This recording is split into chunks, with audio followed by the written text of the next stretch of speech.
సులువుగా అర్థమయ్యే భాషలో బయటకు చెప్పగలిగిన వ్యక్తి. అదృష్టవశాత్తు ఆంధ్రప్రదేశ్కి లేదా మొత్తం ఆంధ్రప్రదేశ్ మొత్తం సంయుక్త రాష్ట్రం కానివ్వండి, లేదా ఇప్పుడు విడిపోయిన న్యూ ఆంధ్రప్రదేశ్ కానివ్వండి, దీనికి ఆయన మొట్టమొదటి తపన కనపడేది. అంటే కొద్దిగా గొప్ప మంచి జరగాలి పబ్లిక్కి అంటే వీలైనంత వరకు తన శక్తియుక్తుల్లో ఏదైనా చేయాలనే కోరిక కనపడింది కాబట్టి ఈ గుర్తింపు వచ్చింది అనుకుంటున్నాం. కానీ స్టాక్ మార్కెట్ పరంగా గుర్తింపు వచ్చిందనే కన్నా స్టాక్ మార్కెట్ నే అర్థం చేసుకోగలిగిన కెపాసిటీ ఎకానమీని అర్థం చేసుకోవడం పెద్ద కష్టమైన విషయం కాదు అని చంద్రబాబు నాయుడు గారు నమ్మారేమన్నట్టుగా అనిపిస్తుంది. అది ఒక రకంగా నేను బాలయ్య గారు అప్పుడప్పుడు అనుకుంటూ ఉంటాం, ఎవరైనా సరే స్టాక్ మార్కెట్ లో జస్ట్ కనీసం ఒక చిన్న ఎంట్రీ అయినా ఉండాలి, ఒక చిన్న ఇంట్రడక్షన్ అయినా ఉండాలి. సో దట్ వాళ్ళ హొరైజన్ బ్రాడెన్ అవుతుంది, వాళ్ళ ఆలోచన పరిధి పెరుగుతుంది. అంటే మన పరిధిలో మన కింద పనిచేసే వాళ్ళని గురించి వనరులు సేకరించడం, వారి గురించి ఒక అవగాహన రావడం తేలికండి. మనకి ఏమాత్రం అవకాశం కానీ అధికారం లేని వేరే వ్యక్తులు చేసే వ్యాపారం గురించి ఒక ఆలోచనకు రావటం, ఆ ఆలోచనని 10 మంది ఎలా గుర్తిస్తారు, ఎలా రివార్డ్ చేస్తారు దానికి ఒక అంచనాకు రావడం చాలా కష్టమైన విషయం. అవన్నీ ఉన్నాయి కాబట్టి వాళ్ళ స్టేట్కి ఇంత బృహత్తరమైన బాధ్యతను ఇవ్వడం జరిగింది. నా ఉద్దేశం ప్రకారం కుటుంబరావు గారు చేసేటువంటి చర్య కనుక 50 రోజుల్లో మంచిగా ఉంటాయి కాబట్టి హోల్ కంట్రీ మొత్తానికి కూడా ఇది ఒక ఒరబడి సృష్టిస్తుందేమో. ఒక రోల్ మోడల్ గా కనుక అయినట్లయితే దేశంలో రాష్ట్రంలో ఉండే 4 భాగాలకి కూడా అన్ని రకాల భాగాలకి కూడా మంచి సమతూకంగా న్యాయం చేయగలరన్న నమ్మకంతో I wish him all the best and I'm sure he'll do well. Okay. And Rajendra గారు, ఆయన ఒక కోణం మీద ఒక కోణం, ఆయన ఫండమెంటల్స్ ఎక్కువగా ఆలోచించే మనిషి. Of course he's also an expert in technical analysis. మీరు పూర్తిగా టెక్నికల్ అనాలిసిస్ వైపు నుంచి ఆలోచించే మనిషి. సో మీరు ఎటువంటి సుగుణాలు గమనించారు కుటుంబరావులో? ఫస్ట్ ఆఫ్ ఆల్ కంగ్రాచులేషన్స్ అండి కుటుంబరావు గారికి. ఐ థింక్ బేసికలీ మేము ఎప్పుడైతే మార్కెట్స్ లో ఎంటర్ అయ్యామో, ప్రాబ్లీ 92లో నేను మార్కెట్స్ ఎంటర్ అయ్యాను. సో అప్పటి నుంచి నాకు కుటుంబరావు గారు తెలుసు. బేసికలీ అవుట్ క్రై సిస్టమ్ ఏదైతే ఉండిందో అప్పుడు మేమిద్దరం రింగ్ లో పరిచయం ఉంటాం, అలానే అసోసియేషన్ ఉంటాం. చాలా మంచి అసోసియేషన్ మాది basically for the last say 20-24 years.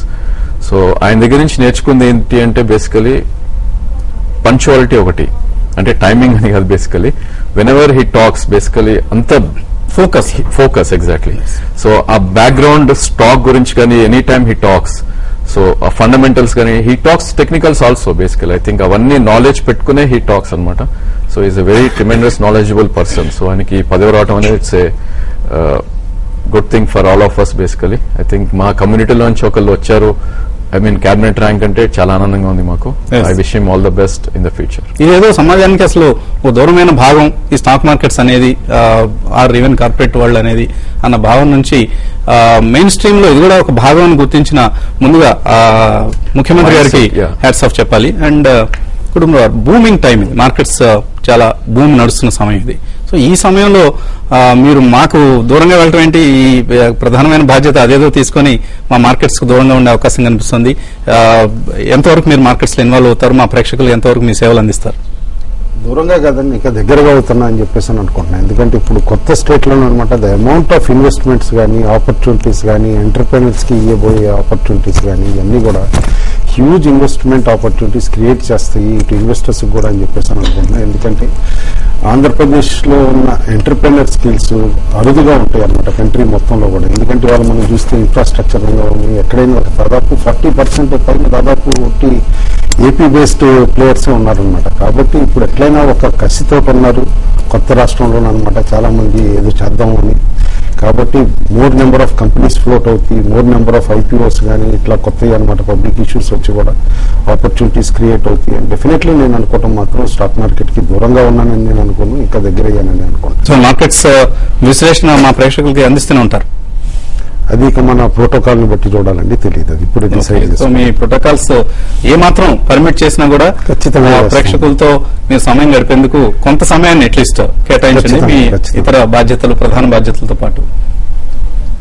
Seshu ఏం చెప్తున్నారు? మార్కెట్స్ బూమ్ టైంలో బులిష్ గా ఉండండి, అందరూ ఇన్వెస్ట్ చేయండి అంటూ ఉత్సాహాన్ని, ఉత్తేజాన్ని ఇచ్చే మనిషి. ఆయన ప్రోగ్రామ్ లేని రోజు కొంచెం ఆ పెపప్ ఫ్యాక్టర్ ఏదైతే ఉంటుందో అది కొంచెం మిస్ అవుతూ ఉంటాం మనం. డెఫినెట్ గా అండి, ఎందుకంటే మంచి మామూలుగా కుటుంబరావు గారు చాలా బులిష్ గా ఉంటారు. అయితే ఇప్పుడు ఇంకా ఇటువంటి బులిష్ టైంలో కుటుంబరావు గారు మనకి కొంచెం దూరం కావడం అది ఒకటి కొంచెం బాధ కలిగించే విషయం. ఏదైనా కూడా చాలా రోజుల తర్వాత మనకి చూసి మన స్టాక్ మార్కెట్ కమ్యూనిటీ నుంచి ఒక మంచి క్యాబినెట్ ర్యాంకింగ్, అది ఇంటెలెక్చువల్ కేటగిరీలో మనకి కుటుంబరావు గారికి రావడం చాలా ఆనందకరమైన విషయం.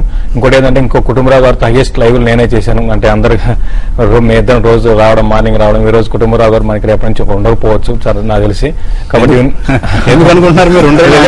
ఆయన ప్రోటోకాల్ పర్మిట్ చేస్తూ ప్రోటోకాల్ పర్మిట్ చేయదని కూడా అనుకోవచ్చు కదా, ఎందుకంటే మళ్ళీ జిఎంఆర్ సో శేషులో ఉన్న బేరిష్ మనిషి ఎప్పుడు తొలి చూస్తూనే ఉంటాడు.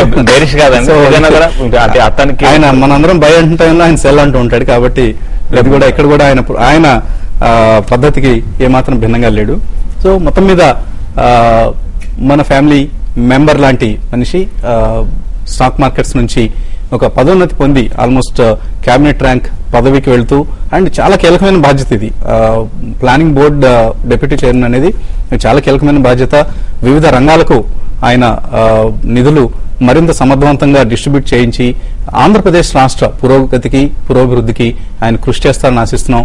వన్స్ అగైన్ మా టీం మొత్తం తరపున, అలాగే టీవీ5 తరపున, టీవీ5 యాజమాన్యం తరపున కుటుంబరావుకు అభినందనలు తెలియజేస్తూ ఆయన బాధ్యతలు సమర్థవంతంగా నిర్వహిస్తారని ఆశిస్తూ ఇది ఇవాల్టి బిజినెస్ బ్రేక్ఫాస్ట్ షో. మధ్యాహ్నం 1:30కు స్మార్ట్ ఇన్వెస్ట్ లో మళ్ళీ కలుద్దాం.